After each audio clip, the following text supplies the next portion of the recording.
There are few people we think we know more about than President Barack Obama and outgoing Secretary of State Hillary Clinton, and everyone has an opinion about their politics, their marriages, and a rivalry that is one of the richest in American history. On Friday, we had the opportunity to sit down with the two of them side by side. The White House offered us 30 minutes, barely enough time to scratch the surface of their complicated personal and professional relationship, let alone discuss their policies on Iran and Israel, Russia and China, Egypt and Libya. There's been much speculation about their evolution from bitter opponents to partners in the corridors of power and the motivation for doing this interview. Now, you can be the judge. This is very improbable. This is not an interview I ever expected to be doing. But I understand, Mr. President, this was your idea. Why did you want to do this together, a joint interview? Well, the main thing is I just wanted to have a chance to publicly say thank you, because I think Hillary will go down as one of the finest Secretaries of States we've had. It has been a great collaboration over the last 4 years. I'm going to miss her. Wish she was sticking around. But she has logged in so many miles, I can't begrudge her wanting to take it easy for a little bit. But I want the country to appreciate just what an extraordinary role she's played during the course of my administration. And a lot of the successes we've had internationally have been because of her hard work. There's no political tea leaves to be read here? We don't have any tea. We've got some water here, the best I can tell. But, you know, this has been just the most extraordinary honor. And, yes, I mean, a few years ago would have been seen as improbable because we had that very long, hard primary campaign. But, you know, I've gone around the world on behalf of the president and our country. And one of the things that I say to people, because I think it helps them understand, I say, look, in politics and in democracy, sometimes you win elections, sometimes you lose elections. And I worked very hard, but I lost. And then President Obama asked me to be Secretary of State, and I said yes. And so this has been just an extraordinary opportunity to work with him as a partner and friend, to do our very best on behalf of this country we both love, and it's something I'm going to miss a great deal. It's no secret that your aides cautioned you against you offering Secretary Clinton this job, and you were just as determined not to take it. And you avoided taking her phone calls for a while because you were afraid she was going to say no. Why were you so insistent about wanting her to be Secretary of State? Well, I was a big admirer of Hillary's before our primary battles and the general election. You know, her discipline, her stamina, her thoughtfulness, her ability to project, I think, and make clear issues that are important to the American people, I thought made her an extraordinary talent. She also was already a world figure, and I thought that somebody stepping into that position of Secretary of State at a time when, keep in mind, we were still in Iraq, Afghanistan was still an enormous challenge. There was great uncertainty in terms of how we would reset our relations around the world. To have somebody who could serve as that effective ambassador in her own right without having to earn her stripes, so to speak, on the international stage, I thought would be hugely important. You've been quoted as thinking or telling people that there was no way you were going to take this job and you weren't going to let anybody talk you into it. Well, I was What did he say that night that made you? Well, I was so surprised because, you know, after I ended my campaign, I immediately did everything I could to help the president get elected, because despite our hard-fought primary, we had such agreement on what needed to be done for our country. Made for tough debates, by the way, because we could never figure out what we were differed on. Yeah, we worked at that pretty hard.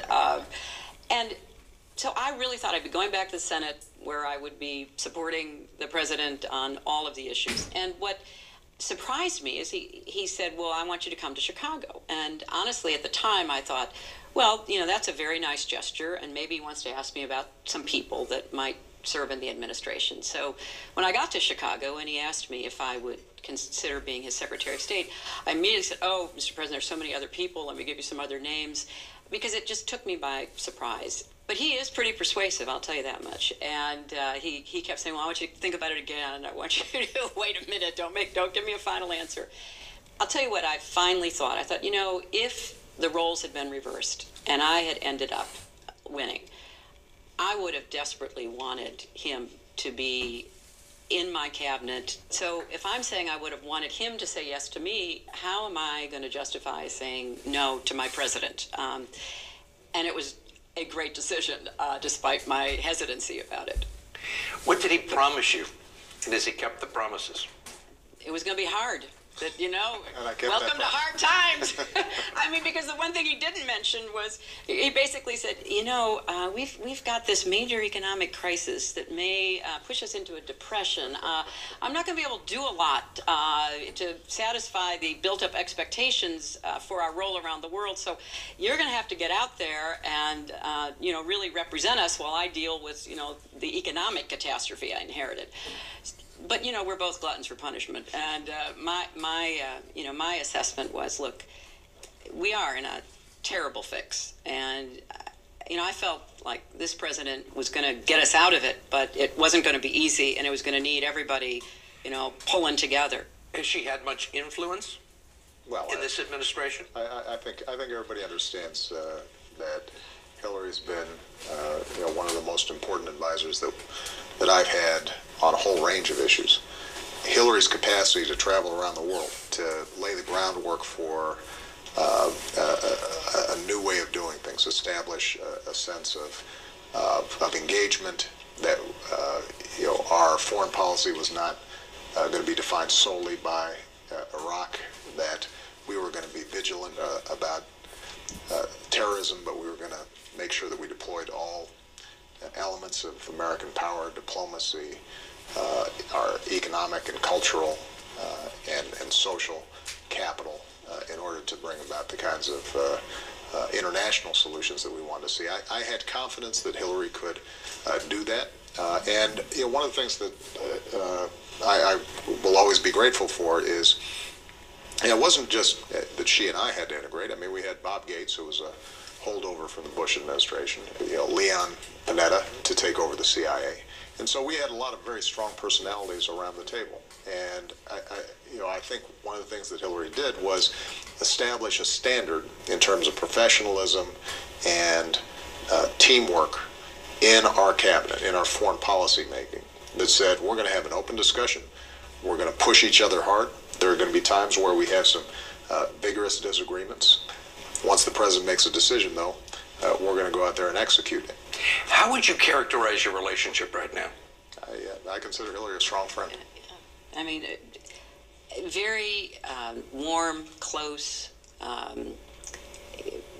I think there's a sense of understanding that, sometimes doesn't even take words, because we have similar views, we have similar experiences that I think provide a bond that may seem unlikely to some, but has been really at the core of our relationship over the last 4 years.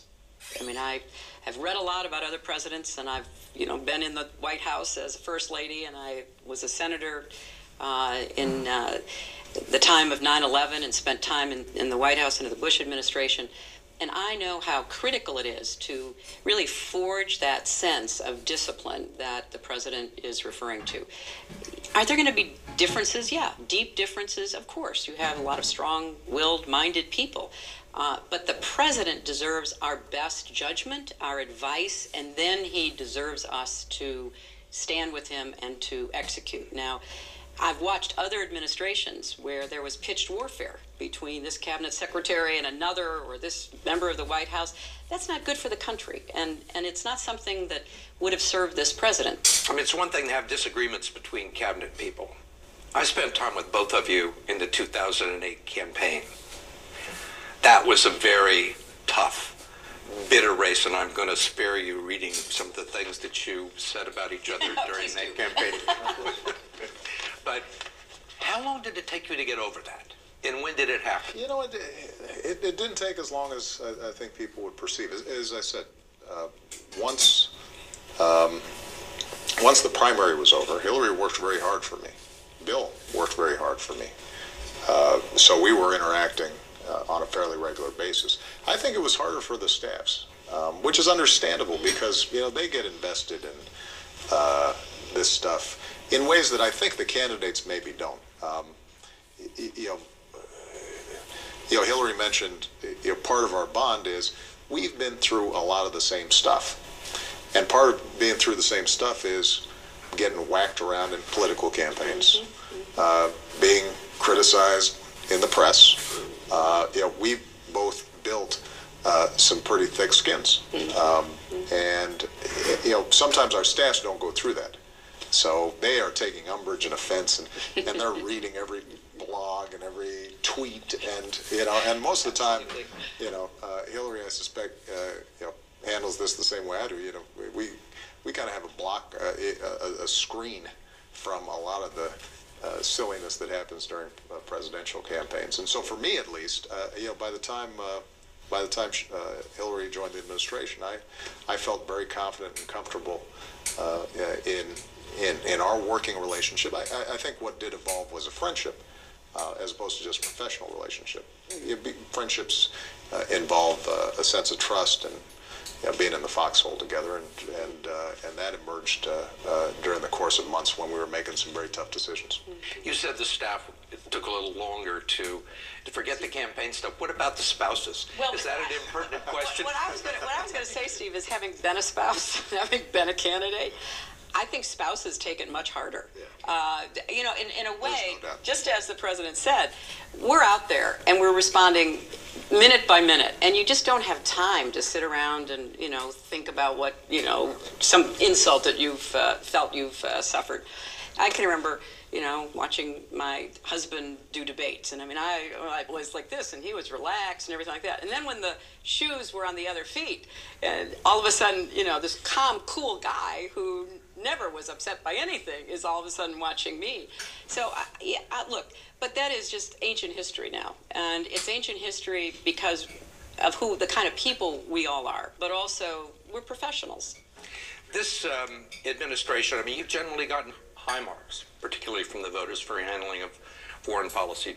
But there's no big singular achievement that in the first 4 years that you can put your names on. What do you think the biggest success has been, foreign policy success of the first term?